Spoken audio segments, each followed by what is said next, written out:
Hello, welcome to Homestand NFL. This is Boxing Day edition. I'm your host, Sarah said. Jelani Gurji is right here. Yes.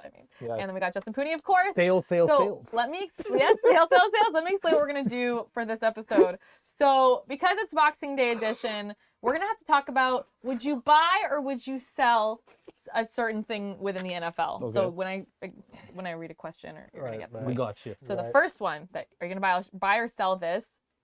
Jelani, you can start. Sure. Is Tom Brady retiring this season? Do you buy that or do you sell that? I'm gonna buy it. I'm gonna purchase it. I'm gonna purchase it. With your credit card? Yeah, I am. Tap. Wow, that's pretty cheap. It's a pretty good clearance. But I think that the Tampa Bay Buccaneers are cooked. I think that when you're looking at the whole season, it's been really bad. Yeah. It's been bad. Todd Bowles, I feel bad for the guy, but it hasn't been good for him either. And you're seeing Tom is just, I don't know if he's enjoying this season. I don't think he's enjoying football this season because it's not really him too.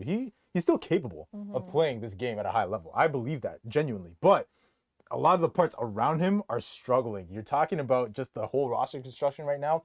It's not the same team that won a few years ago. It's not even the same team from last year, in my opinion. So I think at this point, he's done everything he can do. Everything you could possibly do in football, he's done. So to me, go hang out with the kids for a bit. You got the Fox money coming in the door. Exactly. There's nothing really to play here for. And I think I'm going to buy it as well. But I think this year has proven to Tom Brady, like, look, maybe the grass isn't always greener on the other side. That's what they say. Now, again...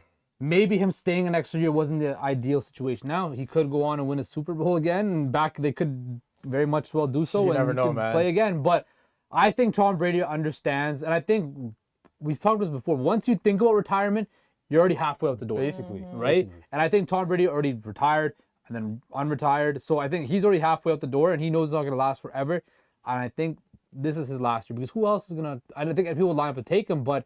There's a certain thing that comes with signing Tom Brady. You have to give him a whole lot of control now.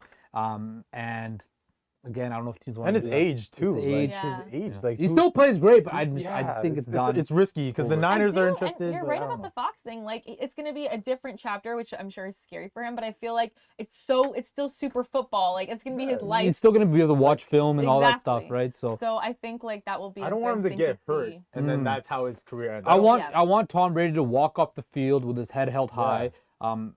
And fully able to. And playing at least okay. Like, I don't want him to, like, either play You don't want terribly to be like a Peyton Manning situation where he looked really bad, right? Yeah. You want him to be playing well and end, on a high note. And I think that's what Tom Brady deserves. Yep. Okay. Next option of purchase is, will the AFC Championship be at Arrowhead Stadium for the 5th straight year? Do you buy it or do you sell it? Ooh.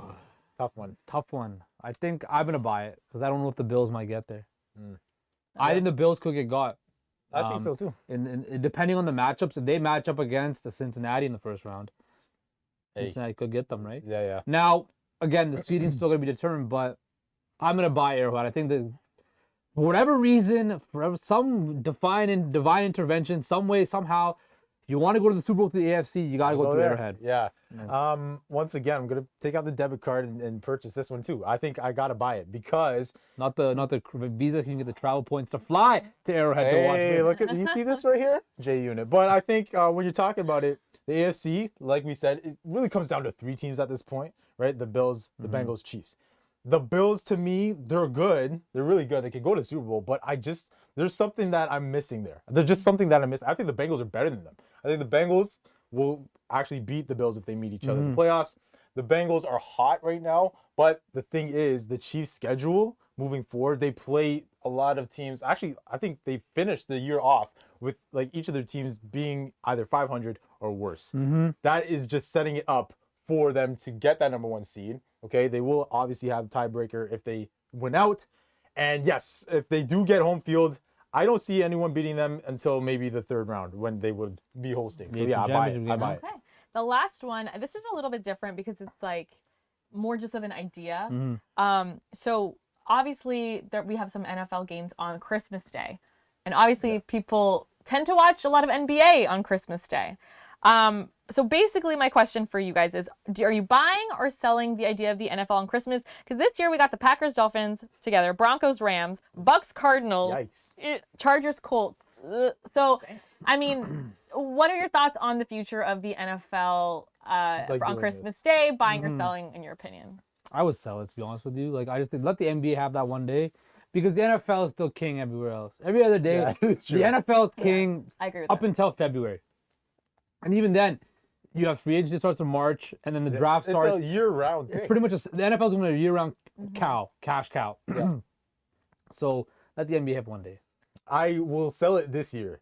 Just because, like, okay, obviously you don't expect injury, you don't expect teams to play bad. These were supposed to be pretty good matchups, you know, coming into the year. Yeah. But I'm gonna say moving forward, I think they should buy it. I like the competition with the NBA. But then I like that because for me, like, I want to watch one sport. That is true. Like, I'm gonna be honest. I'm gonna be watching basketball. I'm watching basketball that day. I'm not gonna lie. But you know, moving forward, I think we could have something where, you know, the NFL also has a Christmas Day element to it that we see the NBA have. I know basketball fans will be angry. Do you think maybe a strategy? I mean, obviously they have to set up the schedule way in advance. Yeah. But do you think like something that could work would be if they did like almost like a surprise, like they chose it later on, the matchup later on. Flex it. You could. Like, could. And maybe doing like the one big game or something, so it's like a big matchup. Yeah, I don't even think they should do like 3 games. I don't think maybe they should just do 2 games. like it doesn't have to yeah, be, one game. It doesn't have to be, you know, a they whole they have Thanksgiving Day. Yeah. Right. They have opening night. They have every Sunday. So I mean, I guess for me, like, look, the NFL is already king, and at this point, they're being greedy. But then again, that's why you stay rich and relevant. You be greedy, man. right? So yeah. Dang, do you guys have any money left in your pocket after this Boxing Day? No, actually, no. I don't. I'm tapped out. Yeah, I'm done. Tapped out. Okay. Well, thank you so much. Credit card. Thank you so much for joining us on this edition of Boxing Day Homestand NFL. See you guys next time.